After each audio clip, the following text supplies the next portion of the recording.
Bismillahirrahmanirrahim. Assalamu alaikum everyone. Welcome back to a new class of MD Abir Faisal. I hope you all are not bad. I'm also great. Today I am coming to you with the new topic. So let's get started. Dear viewers, আমি বা আমরা যখন কোনো কিছু করতে পারি বা জানি তখন সাধারণত আমরা এই কথাগুলো বলে থাকি। যেমন আমি জানি কিভাবে কাজটি করতে হয়, আমি জানি কিভাবে তাকে শায়েস্তা করতে হয়, আমি জানি কাকে বলতে হয়।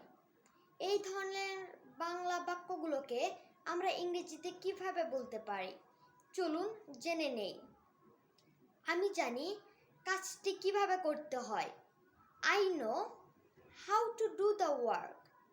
আমি জানি কিভাবে তাকে শায়েস্তা করতে হয়, I know how to punish him. আমি জানি কাকে বলতে হয়, I know whom to tell. আমি জানি কখন শুরু করতে হয়, I know when to start. আশা করি সকলেই উপকৃত হবেন। এই ভিডিওটি ভালো লাগলে লাইক, কমেন্ট, শেয়ার এবং আমার ফেসবুক আইডিটি ফলো দিয়ে পাশে থাকবেন। So take care. See you later. Bye bye.